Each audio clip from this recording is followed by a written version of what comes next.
Баршаңызға қайырлы күн достар, сіздермен бірге Фатима. Бүгін біз үй жағдайында өте дәмді болып шығатын кекс жасайтын боламыз. Бұл кексті жасау оңай, әрі тез жасалынады. Осы кексті үйлеріңізге қонақтар келетін кезде немесе туған күнге пісіріп берсеңіздер болады. Ендеше жасауды бастайық. Ең алдымен бізге керегі 3 жұмыртқа.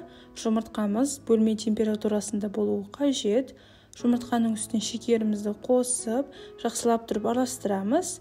Егер де жұмыртқаңыз бөлме температурасында болмаса, жылы суға жұмыртқаларыңызды 15 минутқа қойып қойсаңыздар, жұмыртқаларыңыз жылынатын болады.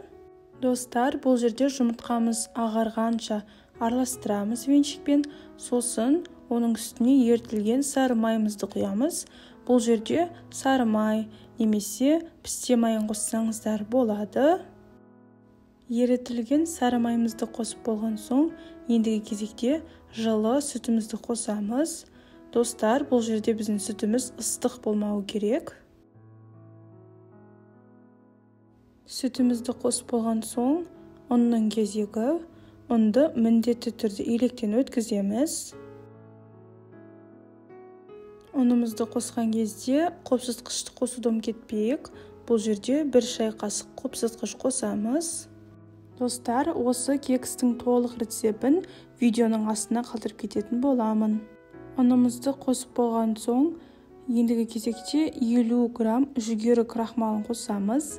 Үйлеріңізде крахмал жоқ болса, онда біз 50 грамм ұн қосамыз.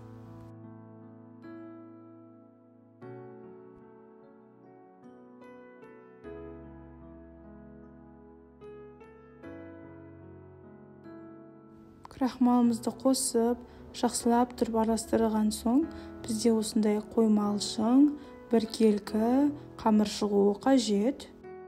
Және де біздің қамырымыз осындай орташа қоюлықта болуы қажет. Ендігі кезекте қамырымызды ыдыстарымызға құяйық. Менде осындай кекс пісіретін ыдыс бар. Оның үстіне кекс пісіретін қағазымызды салып, 2 қасық қамырымыздан құямыз.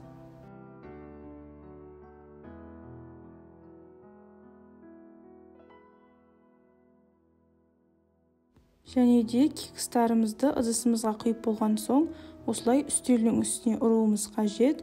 Сонда біздің қамырларымыз біркелкі болады.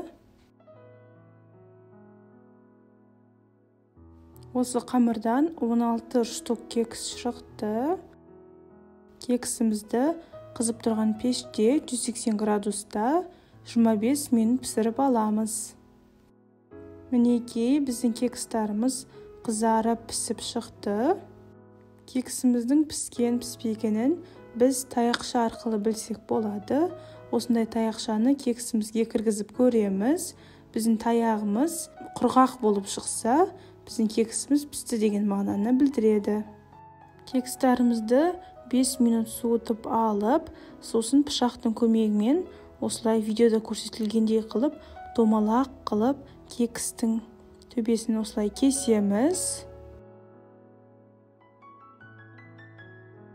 Бізге керегі нутелла. Осы нутелланың 2 қасығын кондитерлік қорапқа саламыз. Осы нутелламен қазір кексіміздің бетін сәндейтін боламыз.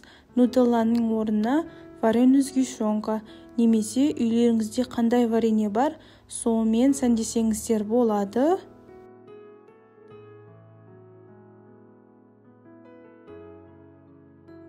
Кондитерлік қорамыздың басын осылай кішкентай қылып кесеміз, және де кексімізді сәндейтін боламыз.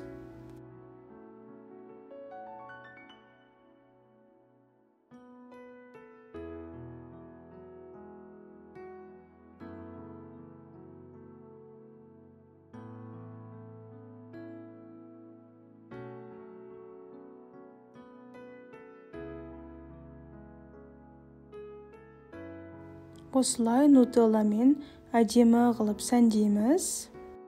Мінекей достар, біздің көптен күткен кексіміз дайын болды. Бұл кекс өте дәмді болып шыққан, ортасы жұмсақ, сырты, яғни төбе жағы қытырлақ болып шыққан. Жасалу жолы оңай, дәмді, әрі тез жасалынатын кексті үйлеріңізде міндетті түрде жасап көріңіздер. Сіздерге де ұнайтынына сенімдімін. Бұл кексті тіпті 1-ші сыныптың оқушысы да дайындай алады. Міне қарасаңыздаршы, біздің кексіміз жұмсақ болып шыққан, әрі көтерілген. Сіздермен болған Фатима. Менің каналыма тіркеліп, лайк басып, комментарий жазуды ұмытпаңыздар.